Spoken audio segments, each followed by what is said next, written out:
Berjumpa lagi dalam pelajaran bahasa Inggris yang mudah bersama Pak Abi di lesson 2 atau pelajaran yang kedua. Kita akan mempelajari this, that, kemudian des dan dos.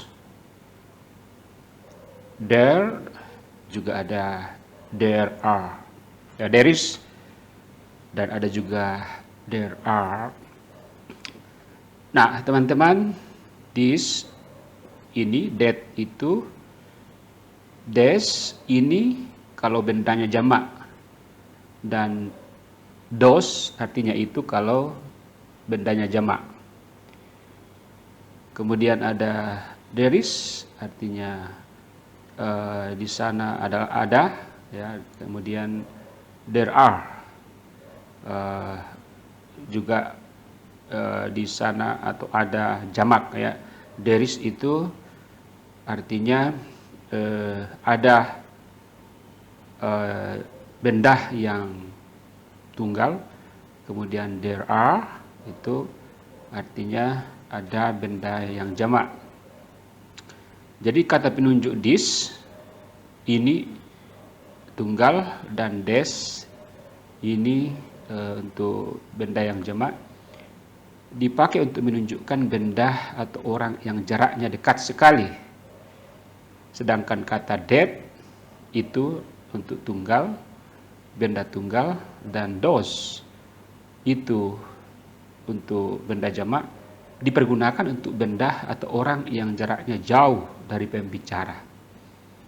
Jadi this ini untuk orang atau benda yang tunggal, des ini untuk menunjukkan benda atau orang yang lebih dari satu atau jamak. Sedangkan that itu untuk menunjukkan orang atau benda yang tunggal satu, dan dos untuk menunjukkan benda atau orang yang lebih dari satu atau jamak, tapi jaraknya jauh. Nah, perbedaan antara kata-kata petunjuk di atas adalah this dan that dipakai untuk benda atau orang dalam bentuk tunggal, sedangkan des dan dos dipergunakan untuk benda atau orang dalam bentuk jamak. Itu sekali lagi kita ulangi, ya. Nah, contoh kata petunjuk this dan that. This is an apple. Ini adalah sebuah apel.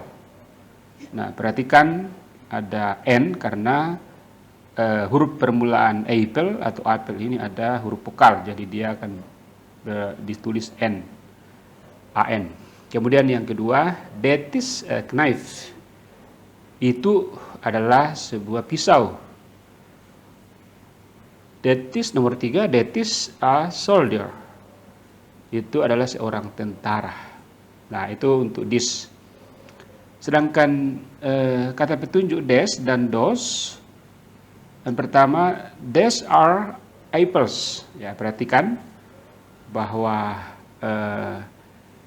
these ini menunjuk kepada yang jamak, ya. Tetapi dekat itu berubah menjadi to be are. Ya, kita sudah belajar tentang to be pada pelajaran yang lalu. Kemudian apples ditambah s karena jamak. Nah, kemudian yang kedua, those are knives. Ya, jadi perhatikan itu jauh, ya, agak jauh adalah pisau-pisau. Jadi dari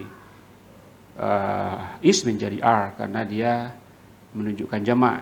Kemudian knife menjadi knives. Itu ada perubahan huruf di situ, ya. F menjadi V. Itu aturan. Kemudian yang ketiga, those are soldiers. Itu di sana adalah tentara-tentara. Jadi sekali lagi is menjadi are karena jamak, dan juga soldiers ditambah s di akhiran. Demikian pelajaran kita di pelajaran yang kedua atau lesson 2. Kita berjumpa lagi pada pelajaran atau lesson atau pelajaran yang ketiga, lesson 3. See you soon. God bless you.